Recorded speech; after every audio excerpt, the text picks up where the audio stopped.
नमस्कार। मुद्दा तो है में आपका स्वागत है। मैं हूं आपके साथ ब्रजेश चौक से। आज मुद्दा है बिहार का महासंग्राम। जी हां, बिहार विधानसभा चुनाव के नतीजे आ चुके हैं और तस्वीर बिल्कुल साफ है। एक बार फिर बिहार की सत्ता एनडीए के हाथों में आ गई है। लेकिन इस बार की जीत में सबसे दिलचस्प पहलू यह रहा कि बिहार की राजनीति में मध्य प्रदेश बीजेपी नेता का प्रभाव देखने को मिला। हालांकि बिहार नतीजों पर अब कांग्रेस सवाल उठा रही है। सांसद दिग्विजय सिंह ने फिर ईवीएम और एसआईआर पर ठीकरा फोड़ा है, तो छत्तीसगढ़ के पूर्व सीएम भूपेश बघेल ने इन नतीजों के लिए चुनाव आयोग को धन्यवाद दिया है। ऐसे में अब सवाल यह है कि क्यों कांग्रेस हार की जिम्मेदारी खुद नहीं लेती, क्यों बार बार ईवीएम और चुनाव आयोग पर हार का ठीकरा फोड़ा जाता है। आज चर्चा इन्हीं सवालों के आसपास करेंगे, लेकिन पहले देखिए रिपोर्ट।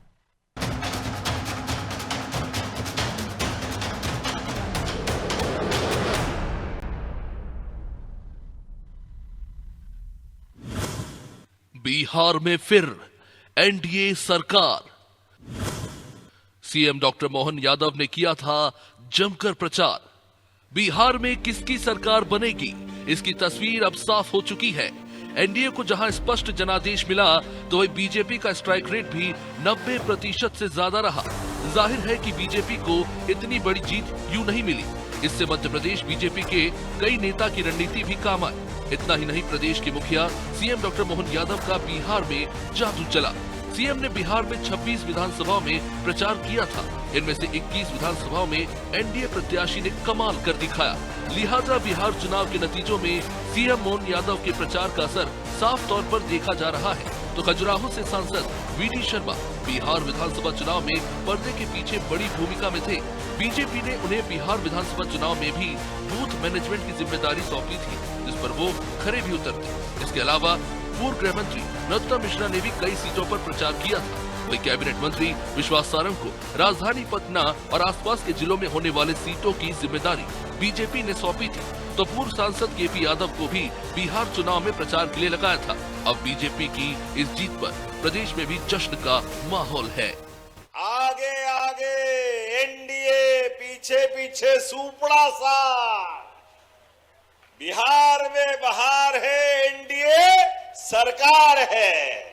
जिस प्रकार से समय बदला है, बदले समय में यशस्वी प्रधानमंत्री के नेतृत्व में गरीब से गरीब आदमी भी सांसद, विधायक, मंत्री, मुख्यमंत्री बन सकता है। प्रधानमंत्री मोदी जी के नेतृत्व में बिहार में भारी बहुमत हासिल किया है।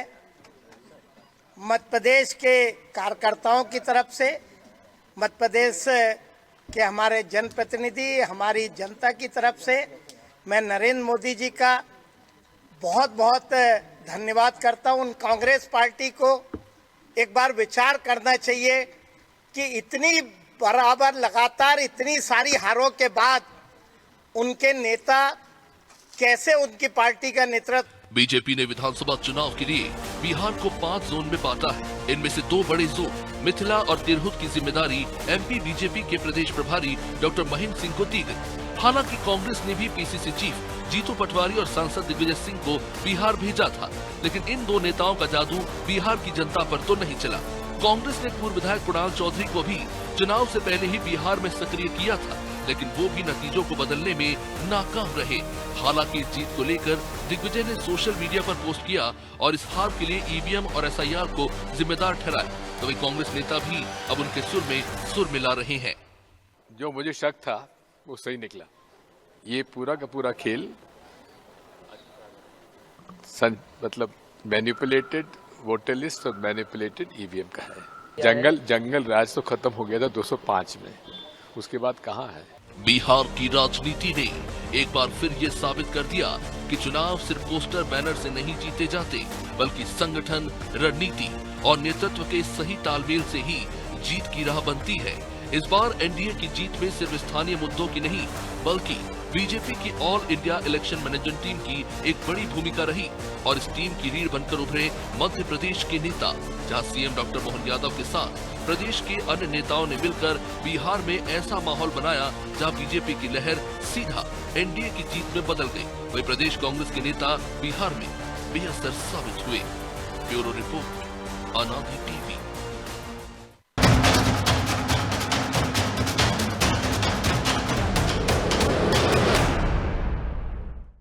तो इस मुद्दे पर चर्चा के लिए हमारे साथ जुड़ गए हैं बीजेपी प्रवक्ता शिवम शुक्ला, कांग्रेस नेता टीकाराम कोष्टा और हमारे सहयोगी मनोज वर्मा। शिवम जी, कोष्टा जी, बहुत बहुत स्वागत है आपका। और शिवम जी, शुरुआत आपसे ही करते हैं। आपने दिग्विजय सिंह जी को भी सुना, आपने भूपेश बघेल का एक्स पर पोस्ट भी देखी, जो कह रहे हैं कि चुनाव आयोग को धन्यवाद जो आप लोगों को जितवा दिया। दिग्विजय सिंह कह रहे हैं कि जो शक था वो सही साबित हुआ, आप ईवीएम और वोटर फर्जी जोड़कर जीते और नाम कटवाकर। देखिए ब्रजेश जी, सबसे महत्वपूर्ण चीज यह है कि यह तो बहुत ही स्वाभाविक सा था। सुबह से ही इनके प्रवक्ताओं ने टीवी पर यह बात शुरू कर दी थी। पहले बोल रहे थे कि रुझान है, रुझान सेटल होगा तो हमारे पक्ष में नतीजे आएंगे, लेकिन जब समय बीता, इनके लिए कठिनाइयां बढ़ती ही चली गई, तो कांग्रेस पार्टी और उसके सहयोगियों ने इसी प्रकार की बातचीत शुरू कर दी। इनका तो यह सेट टेम्पलेट है। चुनाव से पहले आप कांग्रेस की जमीन पर स्थिति देखिए। राहुल गांधी जी शुरू में जब वोट अधिकार यात्रा लेकर के गए और वहां पे उन्होंने जमीनी हकीकत और नब्ज को समझा, तो फिर वो हरियाणा और दिल्ली के मुद्दों की बात करने लगे। मध्य प्रदेश में जंगल सफारी करने आ गए। चुनाव अभियान का नेतृत्व वहां नहीं कर रहे थे। आज भी आप बताइए, इनके प्रवक्ता बैठे हैं कि इनके गठबंधन में कौन सी पार्टी कितनी सीटें लड़ी थी और कितनी सीटों पर फ्रेंडली फाइट थी, ये नहीं बता सकते, क्योंकि वहां पर जो एक आपसी सामंजस्य और समन्वय था उसका अभाव था। और लगातार देख रहे थे कि वहां की जनता, स्वाभाविक तौर पर बिहार की जनता के मन में भी जो कांग्रेस और उसके सहयोगी ने पूरा माहौल बनाया कि आरजेडी वापस आ रही है, तो जो जंगल राज का एक पूरा नैरेटिव था, जंगल राज का जो पूरा इकोसिस्टम था, उसके खिलाफ पूरे प्रदेश की जनता एकजुट हो गई। और जनता ने निश्चय किया कि जंगल नहीं मंगल राज को चुनना है। जनता ने निश्चय किया कि कट्टा राज को नहीं कानून राज को चुनना है। और प्रधानमंत्री मोदी जी और कह रहे नीतीश हैं कि वो जंगल राज जिसकी आप बात कर रहे हैं वो 2005 में ही समाप्त हो गया था। देखिए, अंतोगत्वा दिग्विजय सिंह भी तो स्वीकार कर रहे हैं कि बिहार में जंगल राज था और 2005 से 2025 के बीच आरजेडी की न तो लीडरशिप बदली, ना आरजेडी का जो लोग बिहार में चेहरा हुआ करते हैं, जो स्थानीय सीटों पर चेहरा वो बदले, तो कहां मंगल राज आ गया है। जंगल राज बिहार में पूरी तरीके से आरजेडी के आने से उसकी संभावना है, वह मुंह उठाने लगता, तो उसको देखते हुए जनता ने वहां जवाब देने का काम किया। दूसरी चीज, दिग्विजय सिंह जी जो ईवीएम और एसआईआर की बात कर रहे हैं, अगर एसआईआर में तमाम चीजें मैनिपुलेटेड है तो फिर ईवीएम फिक्स करने की क्या जरूरत है, और अगर ईवीएम ही फिक्स है तो फिर एसआईआर के माध्यम से क्यों नामों को काटने की जरूरत है। दोनों बातें सही नहीं हो सकती हैं। सबसे महत्वपूर्ण चीज यह है कि कांग्रेस पार्टी ने अपना बोलते थे ना वो, तो आपने ईवीएम में भी कुछ कर दिया होगा, इधर भी कर दिया होगा, एसआईआर में भी, दोनों तरफ से, इसलिए तो बम्पर जीत आ गई। ब्रजेश जी, ये कार्यकर्ताओं का मेहनत है, ये जमीन पर भारतीय जनता पार्टी के संगठन की ताकत है। ये विगत 2 दशक में जो नीतीश कुमार जी ने वहां विकास किया है और एक लाभार्थी वोट बैंक तैयार किया है, एक डेवलपमेंट ओरिएंटेड वोट बैंक तैयार किया, उसका परिणाम है। प्रधानमंत्री मोदी जी के 11 वर्षों के कार्यकाल में बिहार की जनता ने जिस प्रकार से उनको अपना आशीर्वाद दिया है, ये उसका भी परिणाम है। और इन तमाम कारणों को एकजुट करते हुए हम जीते हैं। प्रधानमंत्री जी ने 14 के आसपास वहां पे सभाएं की, 2 रोड शो किए, 2 वर्चुअल सभाएं की, रैलियां की। हमारे केंद्रीय गृह मंत्री जी 36 से ज्यादा कार्यक्रम करते हैं। राष्ट्रीय अध्यक्ष जेपी नड्डा जी 26 के आसपास कार्यक्रम करते हैं। गृह मंत्री, रक्षा मंत्री राजनाथ सिंह जी 21 से ज्यादा कार्यक्रम करते हैं। उत्तर प्रदेश के मुख्यमंत्री 2 दर्जन से ज्यादा कार्यक्रम करते हैं। हमारे मध्य प्रदेश के मुख्यमंत्री जी 26 विधानसभा सीटों तक जाते हैं। तो ये तमाम चीजें उसका परिणाम है। आप देखिए, पूरे देश भर से नेता गए हुए थे, हमारे प्रदेश के प्रभारी वहां काम कर रहे थे, पूर्व प्रदेश अध्यक्ष हमारी सरकारों के मंत्री गए। तो इन तमाम चीजों ने वहां पे होमवर्क किया, अपना समय व्यतीत किया। संगठन के महामंत्री वहां लंबे समय रहे, तो सभी ने जनता के मूड और मिजाज को समझते हुए एक बहुत ही संयमित कैंपेन भारतीय जनता पार्टी और एनडीए ने चलाया था। और उस कैंपेन का परिणाम है कि आज इतने वृहद स्तर पर जनता ने हमको आशीर्वाद देकर के एक बार फिर से बिहार का नेतृत्व करने का अवसर दिया है। और जनता इस बात को भी जानती थी कि बहुत सारी चीजों में अभी गुंजाइश है, हम बहुत सारे क्षेत्रों में भी उतना अच्छा नहीं कर पाए हैं जो बिहार की कैपेसिटी और जिस स्तर पर बिहार पहुंच सकता था। लेकिन जनता का यह भी विश्वास है कि ये काम अगर कोई आगे बढ़ा सकता है तो यह एनडीए की सरकार बढ़ा सकती है, जदयू और भाजपा का गठबंधन बढ़ा सकता है। ये जंगल राज वाले लोग कभी बिहार को उस रास्ते पर नहीं ले जा सकते।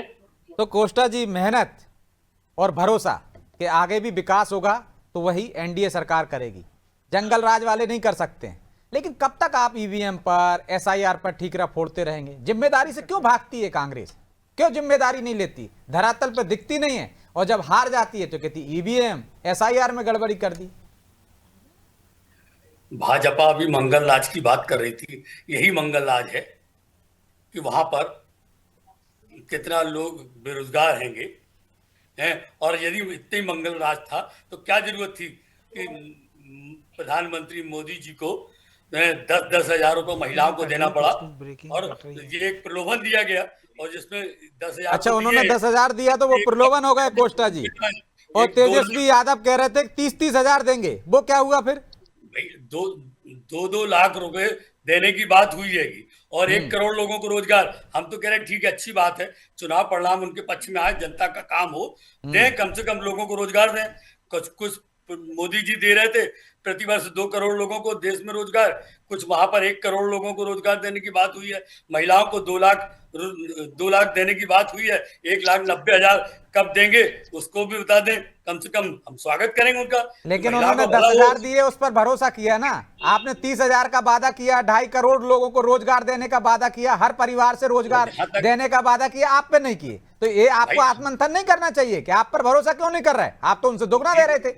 ठीक है, जनता ने जिनकी बातों पर विश्वास किया ना, जनता ने मत दिया उनको, तो अब उनकी बारी है, देखते हैं। उनकी बारी है, लेकिन मध्य प्रदेश में आप 10 दिन में कर्जा माफ कर रहे थे, आपने 15 माह में भी नहीं किया। 15 लाख रुपए दे दिए और उनसे सोच रहे हो कि नतीजों के दिन वो पैसा डाल दें 1,90। चुनाव आयोग, अरे चुनाव के दौरान कैसा चुनाव, निष्पक्ष चुनाव आयोग है कि आप मीडिया वाले आप सब स्वतंत्र हैं, कम से कम आप ये तो बताएं कि भरे चुनाव के दौरान आचार संहिता का उल्लंघन होता है, 10-10 हजार रुपए खाते में डाले जाते हैं, प्रलोभन दिया जाता है महिलाओं को, तो हम कैसे मान लें निष्पक्ष चुनाव में? कोस्टा जी, आचार संहिता लगने के पहले डले थे। और दूसरी बात, जब झारखंड में विधानसभा का चुनाव था, सुनो तो, और जिस दिन झारखंड में विधानसभा का चुनाव था उसके एक दिन पहले महिलाओं के खाते में डाले गए थे वहाँ पैसे, जहाँ आपकी गठबंधन की सरकार है, जहाँ 55 सीटें जीती आपने। हम कैसे माने निष्पक्ष चुनाव में? अच्छा कोस्टा जी, जो सवाल बताया वो तो सुन लीजिए आप, कि झारखंड में आपके गठबंधन की सरकार है, चुनाव से एक दिन पहले वहां राशि डालते हो, आप वहां 55 सीटें जीत जाते हो। ये तो उन्होंने चुनाव से पहले डाली, चुनाव आचार संहिता लगने से पहले, आचार संहिता के दौरान डाली गई है राशि। जी नहीं, आचार संहिता आप दुरुस्त कर लीजिए, आप जानकारी दुरुस्त कर लीजिए, आचार संहिता के पहले ही, और उन्होंने घोषणा कर दी थी और राशि भी डाल दी थी। चुनाव के दौरान डाली गई है ये राशि। अच्छा, तारीख चेक कर लीजिए आप कब डाली है। 1,90,000 और देने की बात की गई है महिलाओं को, हम तो दें ना, चुनाव के बाद तत्काल घोषणा करें कब दे रहेंगे, स्वागत है। अरे तो वो तो दे देंगे ना, अभी तो चुनाव हुआ है, अभी तो नतीजे तो जान दो। किया था मध्य प्रदेश में कि 10 दिन में कर्जा माफ कर देंगे। देश के 2 करोड़ लोगों को रोजगार देने की बात हुई थी। अरे तो उन पर तब भी भरोसा कर रहे हैं ना, आप 2.5 करोड़ दे रहे थे, आप पर भरोसा नहीं कर रहे, तो आपको आत्ममंथन करना चाहिए ना, क्यों भरोसा टूटा जनता का? क्योंकि आपने मध्य प्रदेश में कहा था 10 दिन में कर्जा माफ कर देंगे, आपने किया नहीं। इस मैच में एम्पायर अगर एक टीम के साथ होगा तो उस मैच का परिणाम तो आपके सामने है ना। अच्छा, कैसे होगा एम्पायर एक टीम के साथ? कैसे चुनाव आयोग है? आपको पता है कि बिहार में पहले किस तरह से मतपेटियां लूटी जाती थी, एक भी हिंसा हुई इस चुनाव में? आपको तारीफ करना चाहिए चुनाव आयोग की, कोस्टा जी, चुनाव आयोग की तारीफ करना चाहिए। पुनर्मतदान नहीं हुआ एक भी केंद्र पर, एक जगह हिंसा नहीं हुई, और जहां हिंसाएं होती थी मतदान पेटियां लुट जाती थी, एक भी जगह नहीं हुई। तारीफ करने की जगह आप कह रहे हैं कि वो एक पक्ष की तरफ से बात कर रहे हैं, एक पक्षी हो गए भाई। चुनाव आयोग तो उसी दिन उसकी निष्पक्षता पर संदिग्ध हो गई थी जिस दिन से उसके चयन में से चीफ जस्टिस को अलग कर दिया गया था। अरे कोस्टा जी, हम कैसे विश्वास करें? कब तक अपनी गलतियों का ठीकरा दूसरों पे फोड़ते रहेंगे भाई? कर्नाटक में आपकी सरकार बन जाती है, वही चुनाव आयोग रहता है, झारखंड में आपके सहयोगियों की सरकार बन जाती है, आप भी रहते हैं, आपकी सीटें बढ़ जाती हैं। तेलंगाना, हिमाचल, तमिलनाडु, पश्चिम बंगाल। भाई हम तो ये कहते हैं ना कि कम से कम ठीक है, आपने वादे किए पूरे करें, महिलाओं को भला करें। कि आपकी गलतियों से हारे, चुनाव आयोग को क्यों ठीकरा फोड़ रहे हैं आपके नेता? क्योंकि दिग्विजय सिंह भी प्रचार करने गए थे, वरना जीतते तो कहते मैं इस सीट पर गया था और देखिए जीत गए वहां पे। जीतू पटवारी भी गए थे, आपके कुणाल चौधरी भी गए थे। जिस तरह से उसकी भूमिका थी उससे स्पष्ट था किस तरह से ईवीएम ट्रकों में पाई गई हैंगी, ये आपको मालूम है, दिखाया टीवी ने। अच्छा, कहाँ पाई गई बता दीजिए, आप नाम बता दीजिए जगह का।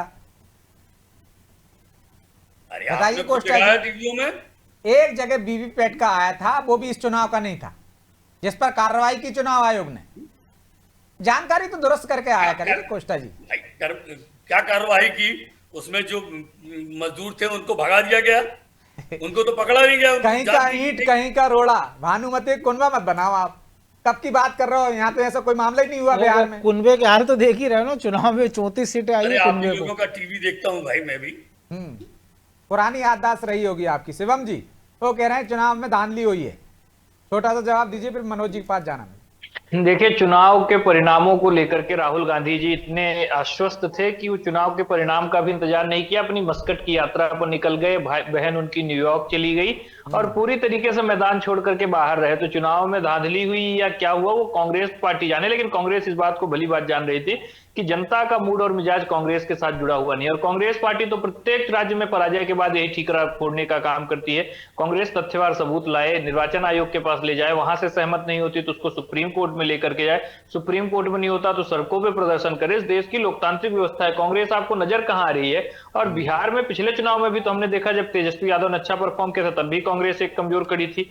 वर्तमान में भी कांग्रेस तो प्रत्येक राज्य में इसी प्रकार के संकट की स्थिति का सामना कर रही है। वहीं भारतीय जनता पार्टी एक सुनियोजित और सुव्यवस्थित कैंपेन के माध्यम से लगातार आगे बढ़ रही है और लगातार जनमत को हासिल करने में हमारी सरकार, हमारा संगठन सफल रहा है। तो मनोज जी, हमने देखते हैं कि लगातार जब राजनीतिक दल एक मुद्दे पर बैकफुट पर चले जाते हैं या उनको उससे सफलता नहीं मिलती, वो अपना ट्रैक बदल देते हैं, अपने मुद्दे बदल देते हैं। लेकिन कांग्रेस है कि मानती ही नहीं है। क्या आपको नहीं लगता है कि उसको नई रणनीति के साथ आना चाहिए? क्यों बार बार एक आयोग पर वो ठीकरा फोड़ती? इससे कुछ लाभ होता दिख रहा है? क्योंकि बिहार की जनता ने तो नकार दिया वोट चोरी को। तो सवाल ये है ना ब्रजेश जी, सीखेंगे कब? ये आज का चुनाव मिला दे अगर बिहार का, तो 95 चुनाव हो गए जो राहुल गांधी के नेतृत्व में हार चुके हैं। तो और सीखने के लिए कितना मौका चाहिए? दूसरी एक बात है, एक शेर है आबिद का, जो अभी जो मौजूदा हालात हैं कि सितम ढाना मुकरना और मुझे खामोश कर देना, मोहब्बत में रवैया उसका सीना चोरी और जोरी का है। तो वही हाल है। अब जो कोस्टा जी कह रहे हैं, चुनाव आयोग की बात कर रहे हैं, तो एक और तस्वीर है। आज ही 8 जगह उपचुनाव हुए हैं। राजस्थान में बीजेपी की सरकार है, अंतर चुनाव में कांग्रेस की जीत हुई, बीजेपी कैंडिडेट तीसरे नंबर जाते जाते बचा है। झारखंड में इनके सहयोगियों की सरकार है, गठबंधन सरकार, वहां पे सोरेन के बेटे चुनाव हार गए, जो बीजेपी नेता हैं चंपालाल सोरेन, उनके बेटे। कांग्रेस चुनाव जीत गई है। तेलंगाना में कांग्रेस की सरकार है, उपचुनाव में कांग्रेस चुनाव जीत गई है वहां पर। अब आप बताइए। और जम्मू कश्मीर में 2 सीटों पर उपचुनाव में एक में वो जो एनसीपी जीती है और एक में बीजेपी जीती है। तो जहां ये चुनाव जीत रहे हैं वहां पे वोटिंग मशीन भी ठीक है, वहां एम्पायर भी ठीक है। ऐसा लगता है एम्पायर ये कांग्रेस पार्टी का लेकर जाते हैं वहां, लेकिन जहां चुनाव हार जाते हैं वहां एम्पायर के खिलाफ इनको शिकायत हो जाती है। तो सवाल ये है कि आप जिन मुद्दों के साथ गए, राहुल गांधी वोट चोरी की बात कर रहे हैं, मुद्दा तेजस्वी यादव बेचारे कह रहे थे कि बेरोजगारी है, शिक्षा है, स्वास्थ्य है, सड़कें हैं, बिजली है, पानी है, लेकिन राहुल गांधी वोट चोरी चिल्लाते रहे। इन्हीं ने पंचर कर दिए। फिर ये लोग सिंपैथी जताते रहे कि भैया नीतीश कुमार मुख्यमंत्री की नहीं बना रहे। अरे तुमको तेजस्वी को मुख्यमंत्री बनाना था क्या नीतीश को बनाना था? तो ये सवाल है ना कि मुद्दा आपको बात खेत की हो रही है, आप खलिहान की बात कर रहे हो। आप बिहार में SIR हो रहा, आप हरियाणा महाराष्ट्र का उदाहरण दे रहे हैं। तो सवाल ये है कि जब तक आपके पास मुद्दे नहीं होंगे, आप देखिए इसके उलट मध्य प्रदेश के नेताओं को देखिए। आपने क्लिप अभी दिखाई मोहन यादव की, BD शर्मा गए वहां पर, तमाम सारे नेता गए, विश्वास सारंग गए, अरविंद भदौरिया गए, वो सारे बिहार के मुद्दों की बात कर रहे थे। दिन में आप देखिए बीजेपी की तैयारी, एक हमने जो बिहार के एक पत्रकार हमसे जुड़े तो बता रहे कि 6 महीने पहले बीजेपी के नेता उन राज्यों में प्रवासी बिहारियों के बीच कैंपेन करने चले गए थे जो दूसरे राज्यों में रह रहे हैं। और ये लोग चुनाव वोट चोरी के मुद्दे के बाद राहुल गांधी 2 महीने गायब हो जाते हैं पूरे बिहार से। अभी नतीजा आया नहीं, वो विदेश रवाना हो गए। और सबसे बड़ी बात है, प्रवक्ता बेचारे परेशान, वो यहाँ पे थे पचमढ़ी, प्रवक्ता परेशान हो रहे हैं, राहुल गांधी और सब परेशान हो रहे हैं, दिग्विजय सिंह परेशान हो रहे हैं। लेकिन राहुल गांधी ने कोई बयान दिया अभी तक? सुबह से लेकर अभी तक मल्लिकार्जुन खड़गे तो देश में है, उन्होंने अभी तक कोई बयान दिया है क्या? शशि थरूर बेचारे सही बात लिख देते हैं तो वो निशाने पर आ जाते हैं, पार्टी कहती है उनके निजी विचार हैं। तो सवाल ये है कि जिस पार्टी को आपने कांग्रेस की बचत करते हुए दिख रहे हैं, जिस पार्टी को आपने, कांग्रेस का दोष नहीं है। अच्छा, दूसरी बात है, जिस EVM की बात हो रही, चुनाव की बात हो रही है, आपको पता है इसी चुनाव मौजूदा जो काउंटिंग चल रही है, इसमें भले ही तेजस्वी की पार्टी को सीट कम मिली है लेकिन 22% उनको वोट मिला है। और नंबर 1 जो बीजेपी पार्टी है उसको 20% वोट मिला है। RJD को नंबर 1 है और तीसरे नंबर पे JDU जिसको 18% वोट मिला है। लेकिन अब आप कहेंगे कि साहब 22% वाला क्यों हार गया? तो 140 सीटों पे वो लड़ रहे थे और बीजेपी 101 सीटों पर लड़ रही थी। ये एक अंतर है। 8% वोट कांग्रेस को मिला है, लेकिन कांग्रेस सीट लग रही थी। लेकिन चिंता की बात नहीं है ना मनोज जी, वो 22% वोट लेने पर भी जीत का जश्न मना सकते हैं। लोकसभा चुनाव में हमने उदाहरण देखा है, हारने के बाद भी वो कहते हैं हम तो जीत रहे हैं, सफल हो रहे हैं। मैं तो कई बार कहा ना कि जो सबसे बुरी हार इंदिरा गांधी की 135 सीटों की, वो हार जाती हैं। राजीव गांधी 200 सीटों पे ले आते हैं कांग्रेस को, वो हार जाते हैं, लेकिन राहुल गांधी के नेतृत्व में 99 सीट आती है तो कांग्रेस की जीत गए। तो गोष्ठा जी ऐसे कैसे काम चलेगा कि यदि आप उपचुनाव हो रहे हैं तो वहां आप जीत रहे हैं, आपके सहयोगी जीत रहे हैं, तो वहां चुनाव आयोग निष्पक्ष है, एम्पायर भी सही है, और जहां आप हार जाते हैं चुनाव आयोग पर ठीक रिपोर्ट देते हैं, एम्पायर भी आप गलत कर देते, क्या वहां कांग्रेस का खड़ा होता है क्या कोई? अरे ऐसे ही एम्पायर है ना कि देखिए ना, आप राकेश सिन्हा जी दिल्ली में भी मत देते हैं और जाकर बिहार में भी देते हैं। ऐसे कितने लोग हैं। और जिस बिहार में पूजा का विरोध विपक्ष के ऊपर मढ़ा जा रहा था, उसमें ट्रेन चलाई नहीं गई, और हरियाणा से ट्रेन चलाई जा रही है। अरे कोस्टा जी, आपके नेता आरोप लगा रहे हैं कि हरियाणा से ट्रेन चला दी। फर्जी वोटर, फर्जी वोटर कहां से हो गए भाई? हर बार चलती हैं स्पेशल ट्रेनें, जब छठ पूजा होती तब चलती हैं, दीपावली पे चलती हैं, आपकी सरकार है नहीं तब भी चली हैं भाई। छठ पूजा में नहीं चलाई गई ये। तो आपका संगठन क्या कर रहा था? आपके सहयोगी गठबंधन वाले क्या कर रहे थे? वहां फर्जी वोटिंग हो गई तो तब आप एसआईआर में इतनी बढ़ चढ़ के बोल रहे थे चोरी हो जाती है, तो आपको अपने आदमी लगाना चाहिए थे। अब मध्य प्रदेश में जब एसआईआर का काम चल रहा है आप लोग सक्रिय नहीं है, बाद में कहेंगे चोर हो गई। चिंतन कर रहे थे 10 दिन। अब चुनाव आयोग जिस तरह से काम कर रहा है, अब चुनाव आयोग क्या करे? काम तो सिस्टम करता है नीचे का, चुनाव आयोग तो वहां बैठा हुआ है। एक चुनाव आयुक्त केपी, एक गिल साहब भी थे जो बाद में आपके मंत्री बन गए थे, खेल मंत्री। एक नवीन चावला के आरोप लगते रहे थे, से वंचित कर दिया गया। किसको वंचित कर दिया? एसआईआर के नाम पे। अरे तो कोई किसको किया? वो 10% वोटिंग ज्यादा हुई है। आए ना, शिकायत करें। अरे 10% वोटिंग ज्यादा हुई है पिछले चुनावों से। भाई कितने लोगों ने आकर टीवी में बोला कि हमारा वोट पिछले चुनाव में दिया, इस बार काट दिया गया। तो ये उसके लिए भी आप मीडिया के भरोसे हो ना? अपनाई जाएगी चुनाव आयोग द्वारा। आज सोशल मीडिया के भरोसे है। 4 कांग्रेसियों के कटे होते वही आ जाते भैया, आवेदन दे देते, शिकायत कर देते, कोर्ट चले जाते।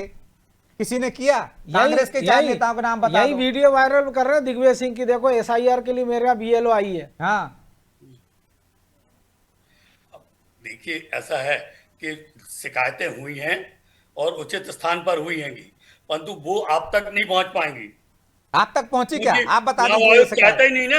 अरे जिनके वोट कटे वो तक हम आप तक पहुंचा रहे हैं, और आपके शिकायत हम तक नहीं पहुंची। हमने देखा वहां तेजस्वी के भी 2-2 वोट थे, प्रशांत किशोर का भी था, पश्चिम बंगाल में वोटर थे और बिहार में भी थे। कटे ना। हम कह रहे नहीं कटना चाहिए थे। हो या तेजस्वी हो, यदि गलत किया है तो चुनाव आयोग ने कार्रवाई क्यों नहीं की? और राकेश सिन्हा सही नहीं किया। उसी कार्रवाई के लिए तो एसआईआर होती है भाई, कि कोई दिवंगत हो गया उसका नाम काट दिया जाए, कोई कहीं दूसरी जगह जाके फंस गया उसका वहां जुड़ जाए। अरे चुनाव आयोग राहुल गांधी को अयोग्य घोषित कर देता है 2 साल के लिए, तो आप कहते हो गलत कर रहा है, और आप कह रहे हो कि कार्रवाई नहीं कर रहे। सिन्हा जी दिल्ली में सर्विस कर रहे हैं और वोट डाल रहे हैं वहां बिहार में जाकर, तो उन्होंने अपना चेंज नहीं करवाया होगा। ये तो उसका अधिकार है ना सामने वाले का, उसका वोटर लिस्ट में एक जगह नाम होना चाहिए कि मैं अपने मूल निवास पे अपना नाम जुड़वा सकता हूँ। जहां आदमी नौकरी करेगा वहीं मतदान करेगा, जहां नौकरी करेगा वहीं मतदान करेगा। तो फिर भारतीय जनता पार्टी के पूर्व सांसद राकेश सिन्हा जी का नाम बिहार में कैसे जुड़ा? और चुनाव आयोग और BLO कौन था जिला निर्वाचन अधिकारी जो कार्रवाई नहीं की कि वो दिल्ली में सर्विस कैसे कर रहे हैं? अरे ये बताओ, बिहार में जो इतनी बड़ी हार हुई है उसके लिए जो दोषी उन पे कार्रवाई करना चाहिए कि नहीं करना चाहिए? SIR में क्या परिभाषा है? यही है ना कि अच्छा, जिम्मेदारी लेनी चाहिए कि नहीं लेनी चाहिए कि हार गए करेगा? तो वो राकेश सिन्हा जी। अरे राकेश सिन्हा पे सुई अटक गई आपकी। राकेश सिन्हा अकेले से नहीं हो गई ना, हार जीत आपकी बुरी तरह से। सिन्हा जी होंगे तो ढूंढने का काम आपका है ना, ढूंढिए। और ये भी आपको कैसे पता लगा कि राकेश सिन्हा ने X पर फोटो डाल दी? हाँ, नहीं तो आपको ये भी पता नहीं चलता कि राकेश सिन्हा बिहार में ही वोट डाल रहे हैं। अरे जब उनकी एक सांसद ने 2-2 उंगलियों में निशान लगाए, 2 वोट डाल रहे हैं, चुनाव आयोग क्या कर रहा है? चलिए माफी चाहता हूँ कोष्टा जी, क्योंकि समय की बाध्यता है इसलिए चर्चा को यहीं विराम देना होगा। शिवम जी आपका भी बहुत बहुत धन्यवाद, कोष्टा जी आपका भी बहुत बहुत धन्यवाद। तो बिहार के जो परिणाम आए हैं वो सबके सामने हैं। अब कांग्रेस कहती रहे कि SIR की वजह से या वोट चोरी की वजह से, EVM की वजह से ये इस तरह के परिणाम आए, लेकिन जनता जनार्दन है, वो जानती है कौन सच बोल रहा है कौन झूठ बोल रहा है, इसलिए वोट चोरी के आरोप को खारिज कर दिया। लेकिन कांग्रेस है कि मानती नहीं है और नहीं मानेगी तो जनता ऐसे ही सबक सिखाती रहेगी। बहरहाल बिहार के महासंग्राम में इतना ही। मुझे दीजिए इजाजत और आप देखते रहिए अनादि टीवी। नमस्कार।